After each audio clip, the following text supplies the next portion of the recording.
Welcome to the Hockey Podcast. I am Luke Lipinski. And I'm Doug Cannon. On this week's episode, Olympic snubs unite, Winnipeg makes some changes, and Shaq makes a hockey sweater look like skin-tight body armor. We will also take a look at what the playoff picture would look like if it started today. All that and more. Let's drop the puck on episode 28. Welcome into the Hockey Podcast. It is episode 28. Luke Lipinski here alongside Doug Cannon. Doug, I don't even know if I remember how to do this podcast. Yeah, it's been a while. You know, we gathered around the Yule log with our families and got really comfy, and, well, we decided to come back. We forgot how to talk, and now here we are. 28. Best number 28 in hockey history. Steve Larmer. I'm going to go with Brian Rafalski. Steve Larmer played every game for 11 seasons in a row. But Brian Rafalski is trying to make a comeback. So top that. Yeah, so's Yager. No, Yager said he's going to play till he's 70 so he can break all of Gretzky's records. So that's exciting for you. Yeah. All right, Rafalski's a good one. Steve Duchesne. Steve Duchesne is solid too, but he's a little further down the list. I think Larmer beats Rafalski. Oh, whatever. Okay. We're changing this game. All right. The Olympics are in, what, a month? Exactly a month? I think it's a month. Yeah. Rosters named, some last week, but certainly since the last time we've done the show. Canada had to hold the show. Yeah, what was that? I don't know. This Did is you why watch people it? root against Canada. No, because I didn't have 6 hours. The best part about Team Canada's announcement of their Olympic roster were the tweets, because they had a table with like 600 people at it, and every one of them got to speak before they announced the team. Yeah, you didn't watch the press conference? No. It was unbelievable. It was like, and one guy gave a history of hockey in Canada, and we're like, can we just have the 20 names? You understand this, right? I mean, you're Canadian. This is why the other countries want Canada to lose. Everybody pulls for their country and then all the other countries. It was this big production. Like, oh no, we need to the 7th. Well, Canada named their team. Okay, well, let's start with the goalies. Let's let everybody know we're just going to concentrate on Team Canada and Team USA. You are. I'm going to jump in with some snubs as well. Some snubs, okay. Because a prominent website released the all-snub team. Yeah, you were telling me about that. I really think it could beat a lot of the actual teams that are in this tournament handily.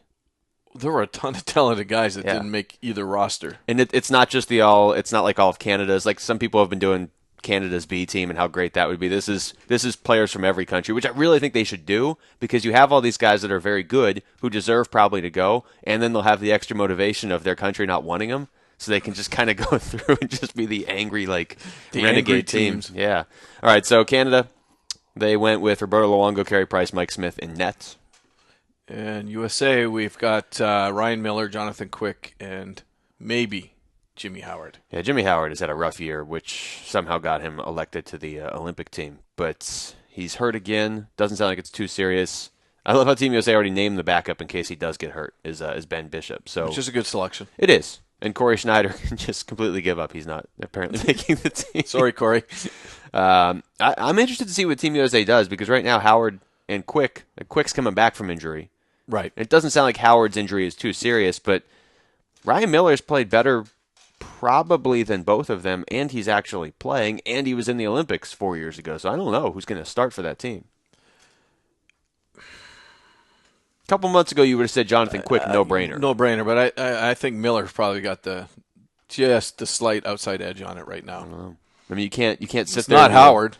No, it's not Jimmy Howard. If you're not starting for your own team, you're not starting for your own team. All they got to do is look at your fantasy team. You dropped them. Yeah, I should have dropped him a long time ago. So, anyways. And then on the Canadian side of it, isn't Luongo hurt too? Yeah, I mean, this is more just like an injury list of players. That's really what this is. Carey Price has been very solid Price is this year. playing very, very well this year. Just beat Chicago last night, 2-1. And Mike Smith struggling a little bit, so we'll see how that plays out. So there's your goalies across the board. Do we want to go through the whole roster? Canada's loaded. Well, let's look at the defensemen. We're going to start at the goalie and work our way out. That's the Doug Cannon model of building a hockey team. Yeah. Everybody does that. Wait. Do we need to have, are we going to have a 25-minute announcement for the defensemen like you guys did, or are we just going to have children skate out with the wrong defensemen's names on the back of their jerseys like my team did? All right, for Canada, you've got Jay Baumeister, Drew Doughty, Dan Hammis, Duncan Keith. Oh, Alex, I can't pronounce your last name. And PK Subban. Peter Angelo. Pietrangelo. Peter Angelo. Mark Edward Vlasic, greatest nickname in hockey, Pickles. Pickles, yep. And Shea Weber. How can you not call him Pickle? I mean, yeah, your defense is pretty much loaded. that's pretty solid. Is there anybody as a Canadian that you wanted to see on defense that you didn't get? Because there was talk that PK Subban might not make this team, and I don't know if it was I read those articles and I was very angry because if PK didn't make it, that'd be wrong. All he did was win the Norris Trophy last year. I'm pretty sure he's best defenseman in the world. Right. I liked Seabrook when he last played for Team Canada. Yeah, you do like Seabrook. So he didn't make it. Odd affinity for Brent Seabrook. Yes. But Keith, Duncan Keith, very good, strong. Drew Doughty, strong. Ah, yes. Duncan Keith, the Keith that made the Olympic team. Now can we go down the American ones? Oh, here we go. All right, John Carlson, Justin Falk, Cam Fowler, Paul Martin, Ryan McDonough, Brooks Orpik, Kevin Shattenkirk, and Ryan Suter. So I like Ryan Suter. I like Ryan Suter as well. Brooks Orpik, I don't know. I'm a Paul Martin, he's got a broken leg, so I don't know why he's on the roster. self-admitted Penguins fan, but Brooks Orpik on that big ice. Okay. I don't know. I don't know about that. Look, Justin Falk. I've had to make this this case a number of times. I know you're just saying Justin Falk's name to try and irritate me right before I start talking. All of these guys are deserving of going, but Team USA's strength is in defense. And you look at guys like Jack Johnson, who has been through the Team USA system. He's captained teams before. Mm-hmm. You look at Dustin Byfuglien, who I think has 34 points already this season. He's got a good season rolling. I know it's not always about points. The highest scoring U.S. defenseman that actually made the team is Kevin Shattenkirk with 31. Now, look, Brooks Orpik has 10. You're a defenseman. It's not all about points. But you do need some guys who can score, too. Well, look at Cam Fowler. I mean, you look at his plus-minus, it's a plus 14. Well, that's what happens when you play on the Ducks and you win every game by 5. That's true. Keith Yandel, oddly enough, not on the team. That was strange. Yeah. I thought Keith had a strong shot at making the roster. You've heard my rant. I think everybody around me has heard my rant. So I don't even have the rant left in me right now, but let's just say he should be on the team and leave it at that. He should be on the team. I mean, I watched the announcement, and when his name wasn't called, I'm like, huh? Yeah, that's a pretty accurate sound. That was my reaction. I'm like, it doesn't make sense. Well, there's probably about 11 or 12 U.S. defensemen that could be there. And I think Ryan Suter is kind of head and shoulders above everybody else. And, I mean, you watch St. Louis, Kevin Shattenkirk is getting up there too. But then the other 10 guys they all have pros and cons. And I think what Yandel brought, a lot of these other guys can't bring. And there's risk there too. But just don't use him if he ends up being too risky. I mean, you have 8 defensemen. You're not dressing 8 defensemen. Well, my thing too is like you selected a guy and gave a guy with a broken leg a roster spot. Yeah, I don't know if he's going to be healed, or I would imagine the more I look at it, he probably will be healed in time. For 30 days. But, I mean, if he's not, then one of these guys gets in. But I'm not even sure that'll be Keith Yandel. I kind of have a feeling that'll be Jack Johnson, just because he's been through U.S. hockey and everything, and they like their guys. It's true. So, I don't know. This goes back to my original point. Every team every country that puts together a team, their fans are like, oh, why isn't this guy on the roster or whatever. Canada, we're going to get to that in a second as well. Well, I mean, for a fan, I mean, it comes down to like an all-star roster. It's more of a popularity thing, and most fans are going to go, well, why is my guy on my team not on that roster? You know, because he's a really good guy. He plays really good for my team. Well, they look at it a little differently than an all-star roster. They do, but I also think you can overthink it. This is, a 6-game thing? Like, you just need your best players. And Canada has done this in the past where they've overthought it. I really think they've actually maybe did this in the World Juniors this year, where they passed on guys that were clearly, like, Max Domi ended up being OHL Player of the Month while Canada was out there not even meddling. Right, and I agree with that because I didn't like the arrogance of, here's our roster camp list. Oh, and by the way, that's the roster we're taking. Yeah. Well, why have a camp? You sat down, you wrote all the names on a piece of paper and said, oh, look, we'll invite these guys to the camp. Oh, look, they're going to Europe. You're on the team. You're on the team. Canada can afford to make a few mistakes when they build their roster. Team USA, as much as I love this program, and I really think, I mean, look how close they were to winning in 2010. They can't afford to make mistakes when building their roster. They have no margin for error. Right. So, and I'm not even sure Keith Yandel was the biggest snub, but we'll get to the forwards now too. Okay, so on the Canadian side, we got Jamie Benn, Patrice Bergeron, Jeff Carter. I like that pick. I like that pick a lot. Yeah, Sidney Crosby. I like that pick a lot. I know you do. Matt Duchene. I like that pick. Getzlaf, no-brainer. Chris Kunitz, Patrick Marleau. And then the one that makes my teeth grind, Rick Nash. Everybody in Canada hates Rick Nash all of a sudden. Corey Perry, Patrick Sharp, Stamkos. Again, that's, to me, there's another guy on that Tampa Bay roster that would have been better suited than Stamkos. Because I don't know where he's going to be coming off his injury, if he's going to be 100%. Or is Steven Stamkos at 80% good enough? I don't know. Well, I mean, can you be at 80% when you're coming back from a broken leg? Aren't you kind of at 0 or 100? Yeah, that's what I'm saying. Because even if I know he's skating, but he's not getting hit. Yeah. Well, look. First of all, you still have 2 more names to read, and they're John Tavares and Jonathan Toews. So I don't feel bad for you at all. You should have to play with 8 forwards. Well, and Rick Nash is the other one that I just don't understand. I mean, what's that guy in Philly? Claude Giroux, Yeah, for as much as we banged on Claude Giroux at the start of the year, he's been really good lately. Really good and really consistent. Okay, let's keep Giroux off the roster. And let's say we want to keep Stamkos because we think he's going to be healthy. Rick Nash over Marty St. Louis? Are you kidding me?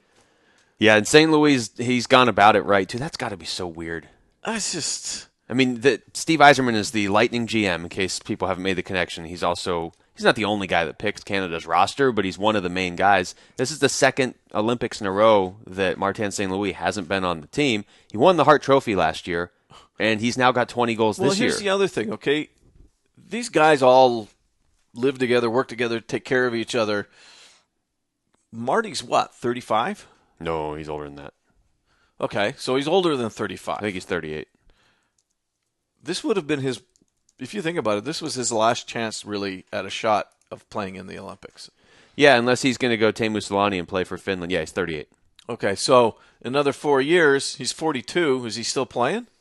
We talked about this, I guess, off the air. I'm not even sure they're going to be NHL players in the Olympics in 4 years. Yeah, if I have my way, that's the way it's going to be. So what I'm saying is, Steve Yzerman's his GM. You know that he's 38. You know in the 4 years that A, he's probably not going to play, or B, the NHL's not going to allow players in the Olympics anymore. That's a huge snub. It's like if you are a kid that really wants to go to Disneyland, and one day your parents get up and they take the neighbor kids to Disneyland, and they just leave you at home. That's what it's like. That's just great awkward. Analogy. I love it. I don't understand. And it's not like he wasn't qualified, but again, I mean, look, James Neal didn't make this team. The guy scores 40 goals, it seems like, every time he plays the full season. Last time I checked, Marty St. Louis was 19th overall for scoring in the NHL. Rick Nash was 206th. Well, Need I say more? At least he's top 210. I mean, that's something. Are you anti Kunitz making the team? I know there's some Canadian fans that don't like him. No, I like that pick. I think it's not a great pick, but I like that pick because he's going to work well with Sid. Yeah, I mean, that right there. He's got 24 goals this year, so he's 5th in the NHL in goals. So it's not like you're taking a guy that shouldn't be there. 49 points has him 6th in the NHL. I mean, just on merit alone, but then put him with Crosby. And I told you this, but I'll relay it for the listeners since that's the whole point of the show. I heard an interview with, I don't know if it was with Kunitz or one of the guys that worked closely with the Penguins, but they said, you remember last Olympics when they put Crosby on the line, I think it was with Rick Nash and Iginla there for a while too. It takes guys a while to get used to playing with Crosby, which is weird. The guy has 42 assists this year because he plays so much on his backhand, and the curve on the blade of his stick is so small. It's almost a straight stick. Right. But Kunitz is used to him, so short tournament, why wouldn't you put a guy out there that is like I said, 49 points and used to his dishes? Yeah. Yeah, absolutely. You make Crosby better, you make Kunitz better. I don't see how Canada loses just because of those two right there, and then factor in the 9 other Hall of Famers. So on the Stars and Stripes side of the ledger, we have David Backes. That's a good pick. I like Backes. Dustin Brown. Dustin Brown. Let me say something nice about Dustin Brown. But he's not producing this year. No, he isn't. And I get we need a grinder sort of guy. But he's a dirty grinder. I'm not a huge fan of the way he plays. He does seem like he's a very nice guy off the ice, which I don't think will win you a gold medal. But you know what? Name one hockey player in all the years that you've been covering the sport that's not nice off the ice. Joe Corvo. It's hard though. I mean, yeah, no, there's like two. Yeah, they're all hockey players are just a different breed for professional athletes. Ryan Callahan, I like that pick. Patrick Kane, Ryan Kessler. Your first three guys are all captains of their NHL teams too. Yeah, right. Good. Kane, Kessler, Phil Kessel, I like that pick a lot. I'm sure you do.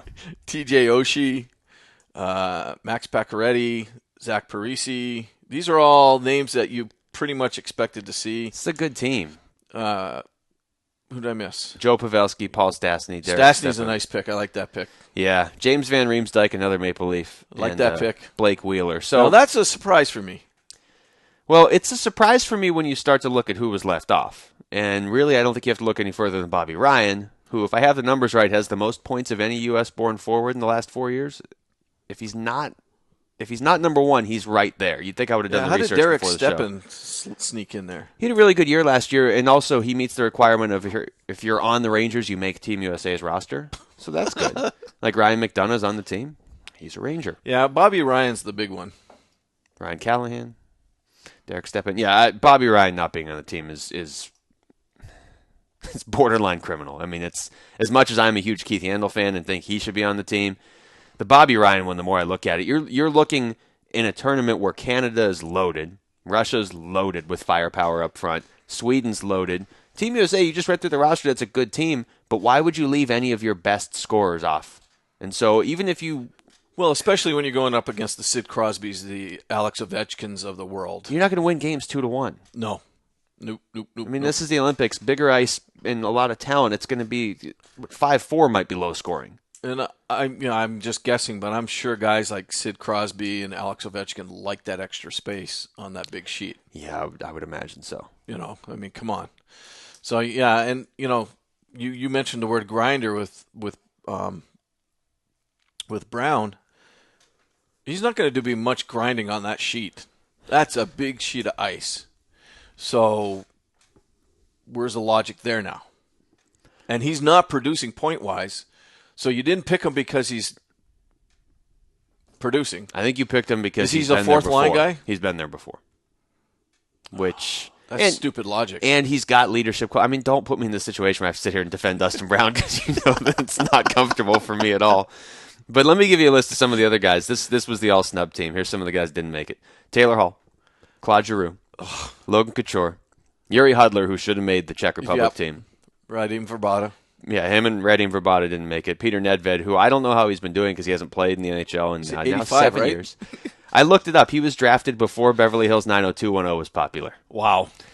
That's really the best perspective I can put on that. Kyle Oposo from the Islanders. That's a stunner. Would have been great for Team USA. James Neal, as I said, Bobby Ryan, Alex Semin in Russia, who the Russians went again with a lot of KHL Think players. about it. Oposo with... You want to give us Tavares? That'd be nice. No, you can't have him. I would take Oposo. I would have taken Ryan first, though.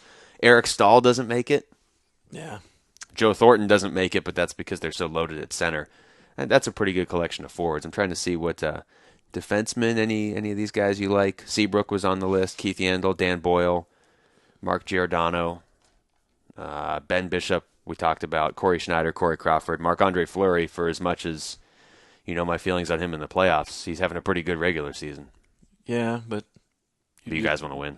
Yeah. Oh, okay. Fine. Be that way. You're listening to The Hockey Podcast. Feel free to email comments or questions to the show at our email address, thehockeypodcast@gmail.com. Segment 2, we are at the halfway point of this podcast and also of the season. Yep. So it's time for our, halfway point awards? It's not time for anything. We just want to look at it. Yeah, that's fair. We're kind of at the point now where you can finally look and say, if the season ended today, here's some teams that are in playoff Here's contention. this scenario, and I don't think, especially in the Western Conference, it's going to change that drastically. Well, I think it's going to change a lot in the Western Conference. You think? Yeah. I don't know if the teams you're about to say that are in are going to change. What is there? 8, 9. There's probably 10 teams with realistic shots of making the playoffs in the Western Conference. And there's 2 that don't have any shot. Well, I think there's probably maybe 10 and 11. There's 3 that definitely. No, I can't even say that because it's going to flow into the next segment. I mean, it just takes a streak. Yeah. Well, let's start in the West. Okay, let's start in the West. Start at the very top. Chicago, St. Louis, Anaheim. I think you can pretty much pencil them in unless they all just quit playing hockey. I think the top 6 you can probably pencil in. I don't think Colorado's going to do anything drastic to lose their spot. And LA is playing really, really well right now. I don't think they're going to do anything that's going to cost them their spot. Based on what we've seen in the past, I don't see LA losing their spot. You're right. They have 59 points right as we record this. Colorado has 61. Colorado's opened up such a buffer on the ninth place team that I don't know that they could drop out. Sitting in 7 is Vancouver, but Vancouver isn't been. Wow. Isn't been? Love that grammar. Hasn't Cannon. is? Wow. They're not as consistent as the other teams we've just talked about. No, I don't think. We haven't even mentioned San Jose. So I don't know. I mean, we are saying, there's 10, maybe 11 if Nashville climbs back in, but I just don't know that this year they can do it. But really, it might come down to just 3 or 4 teams fighting for 1 or 2 spots. Minnesota's currently in 8th. Right, and I think that you got Phoenix, Dallas, and Nashville. And I think that Phoenix and Dallas are both better than Minnesota, but, I mean, you got to translate into wins. Dallas has lost 5 in a row, and Phoenix hasn't looked like Phoenix lately. Yeah, and I don't know what's going on in Nashville because I've always liked that team. They've never, ever really gotten to do that. They're always in the playoffs. They're always sniffing it. They just can't seem to get over the hurdle. Well, Rene's been hurt all year, and that doesn't help. That doesn't help. No. So, I think Phoenix and Dallas probably stand a chance of maybe sneaking into one of those wild card spots. So they both, as we record this, have 3 games in hand on Minnesota, 2 who's currently that second wild card. Dallas, though, is 6 points back. Phoenix is just 2 points back. And I don't know if Dallas maybe has already played some of their best hockey, whereas Phoenix hasn't yet. Yeah, I don't think Phoenix is. I think they got a lot of good hockey ahead of them, but the clock is ticking. I mean, that team is going to have to figure out how to get there and how to get there fast. Well, this is what's weird about this year with the Olympic break is you kind of have this stretch up to the Olympics where teams realize if they're going to make trades at the trade deadline, or if they're going to be buyers or sellers, or if they're just going to stand pat and see what happens. So I don't know if there's going to be a lot of teams in the West that decide, we've got to sell off players because they're all really going to be in it unless you're Calgary or Edmonton. But when we get over to the East, these next couple weeks kind of really define if a team's going for it or not. Who are you looking at there? Well, he didn't give us the playoff matchups from the Western Conference. You want me to do that too? That was your idea. Yeah, Don't pin this on me. Okay, so season's over as of now. Playoffs start. You've got Anaheim up against Minnesota. Yeah, I don't like that. I would much rather see Anaheim, Phoenix, or Anaheim, Dallas. Yeah, Anaheim, Minnesota will be a 3-game series. Didn't we see this last year? It was Minnesota and Chicago, and it was pretty much that. The only good part of that was Josh Harding stepping in relief like 2 minutes before the game and playing really well. Purpose, by the way. Oh, I understand.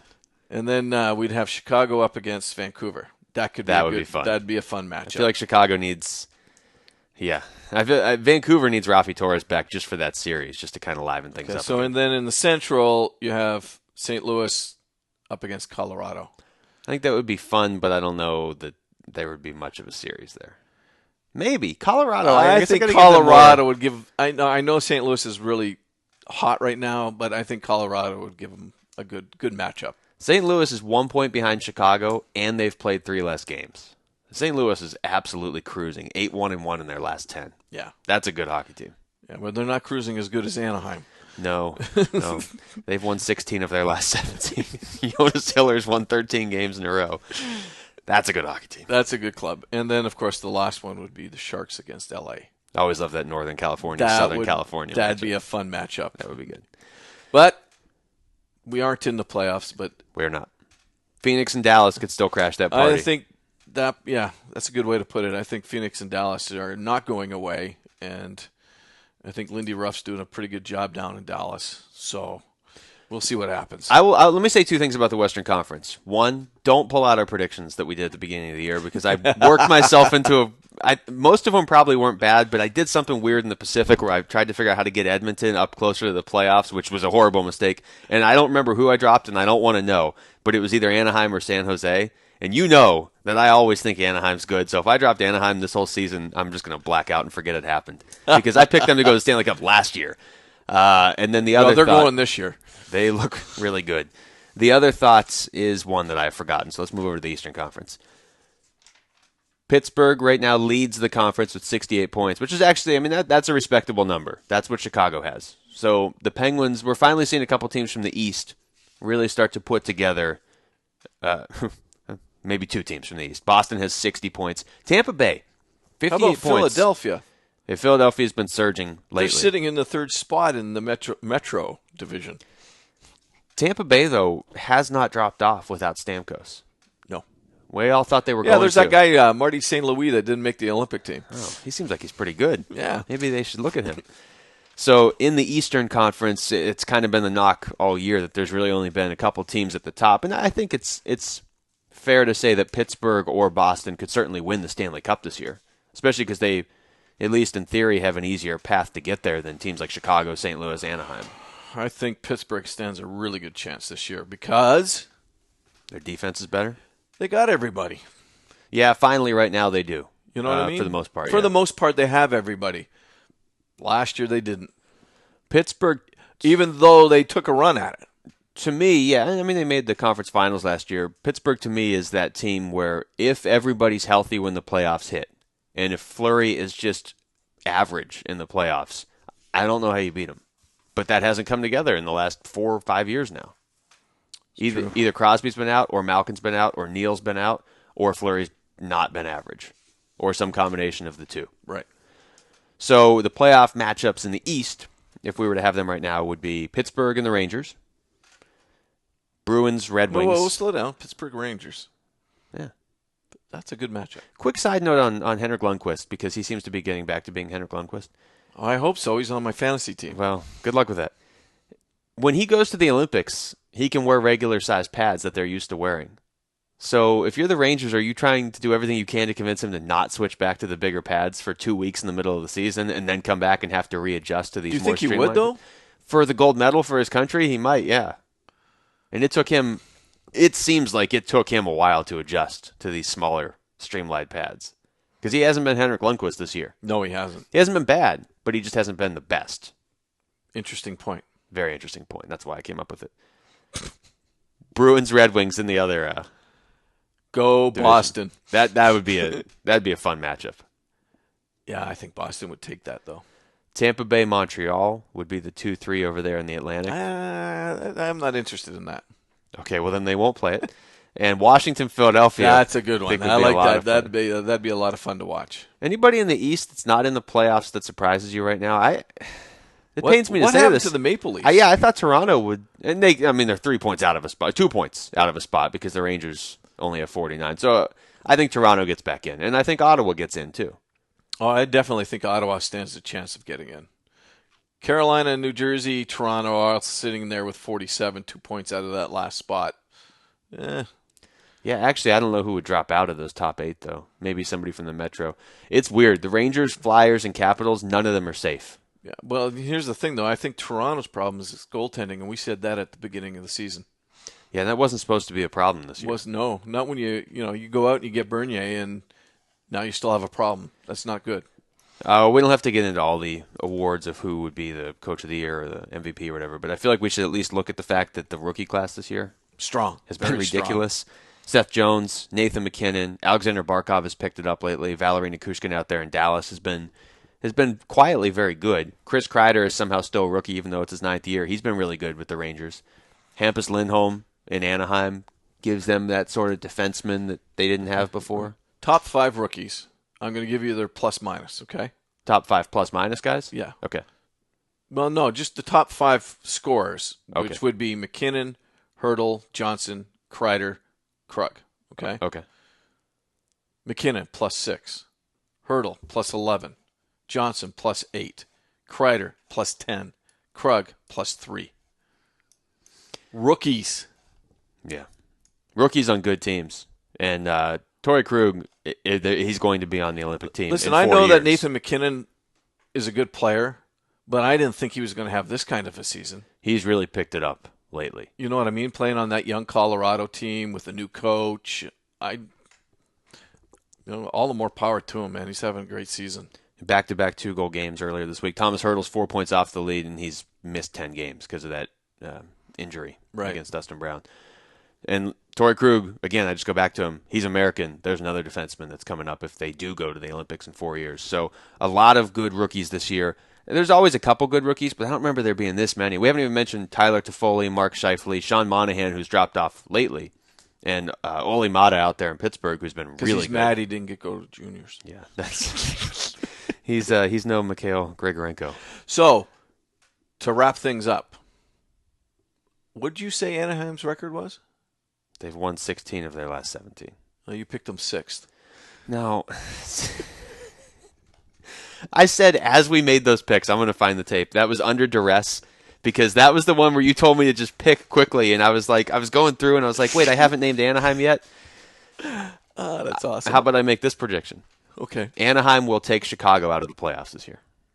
Ooh, that's bold. And I said that last year, and they should have played, and they didn't because Detroit came back. And I think Anaheim would have taken them out last year, and we'd have a different Cup champ. I don't know who it would be. Maybe Anaheim. So keep an eye on that for this year. Anaheim takes Chicago out in the playoffs. Luke said it. I don't even know if it goes 7 games. Wow, he's getting really cocky now. Yeah, because who would ever look back at this? My mom. You're tuned into the Hockey Podcast. Follow us on Twitter @HockeyPodcast for even more hockey news. #DoIt. News and notes, the 4th, I believe that's right, NHL coach was fired in the last 24 hours. Not the 4th in the last 24 hours, but the 4th this season. Right. And I'm kind of scratching my head over it because, well, let's tell everybody. It was Claude Noel. No, actually, let's not tell everybody. Let's make them guess for a while. Guess for a while, yeah. Claude Noel from the Winnipeg Jets was released today. Yeah, Winnipeg, it's funny. Detroit, we've talked about this before. This may have been the year they were going to miss the playoffs if they were still in the West, just because they've had injuries and they're working new guys in, and the West has been so tough. In the East, they seem to be okay because they're in the East. And they're Detroit. Now they'll get to the playoffs and win 2 series anyway. Winnipeg is the team that went from the East to the West, and it seems to be setting them back. But they're only 8 points out. It's not a huge gap. It's a gap, but it's not a huge gap. And like I said earlier, I think that at this time of year, if you can put a streak together, you're going to move up. Yeah, I don't know that they can put a streak together. They've lost 5 in a row, so I guess that's a streak that they're currently putting together. Yeah, that's not a good streak. And there was talk about Claude Noel maybe getting, I don't want to call him the scapegoat, but he's not the only problem. But they were talking about that before this. And then if you lose 5 in a row on top of that, that puts you in a real tough spot. So they brought in Paul Maurice to take a spot. It seems like every team brings in Paul Maurice if they fire a coach. Like he's like the all-time quarterback when you play football in the playground. And also on the same topic, assistant coach Perry Pern was let go as well. So that's Winnipeg. They need to figure out what exactly they are because there was supposed to be all these grand plans for when they became the Jets again, and they've just been, mediocre? Right. So then in Winnipeg they were firing. In Buffalo they were hiring. Tim Murray's the new GM in Buffalo. And the good news, because I'm a fan of his, is that Murray said he's going to take the interim tag off of Ted Nolan's title, and Ted Nolan will be officially the head coach of the Buffalo Sabres. Yeah, I like that move. Do you like that move? I like that move a lot because I think that Ted Nolan has proven himself and deserves the shot. You know, if it's up to him to fail. The Sabres are still the worst record in hockey. But Nolan inherited that. It's not because he's the head coach that they're the worst team in hockey. No, absolutely not. He came in They've with won. a team, when the team decided that Mr. Vanek was no longer needed on their roster, things Didn't go quite well. I feel like they at least have a plan, whereas Winnipeg's in that weird like hockey limbo where they're going to keep kind of trying to get into the 8th spot, not get there, not get a high pick, and just kind of float around. Buffalo is clearly rebuilding. They've won 5 of their last 10, which when you're clearly rebuilding, that's 500 is all you can ask Well, and for. that's a great point because you're right. They're going, okay, look, we're not having a lot of success right now, so let's change things and let's try to get this club going in a positive direction rather than just sitting there going, what are we going to do? Yeah, that plan never works. It never works. In any business. They're being proactive. So they traded Vanek for Molson. They got some picks. They're going to trade Molson too, I would imagine, unless he decides to resign in the middle of the season. And There's a lot of teams that could use Matt Molson right now, so they'll probably get something decent for him. And you don't think they trade Ryan Miller. I still kind of think they do. I'm 60-40 on that. I think Miller, he's too valuable. And here we go back to... I feel like you build from the goalie out. There you go. You knew it was coming. Why wouldn't you pay the money? The only reason you wouldn't pay the money is if he has already decided he doesn't want to sit there through a rebuild, because they're not going to be great next year either. So if he's already decided, because he's an unrestricted free agent at the end of the year, and so is Matt Molson. Right. So if Ryan Miller has decided, look, I want out. You don't think he's going to do show me the money? Yeah, but he could get show me the money from somebody else. There's a lot of teams that need a goalie. Yeah, but there's other teams with talented players that don't have the money to pay him. True, but I bet if we went through this whole list, but then again, you know, the cap's going back up, so and it only takes one.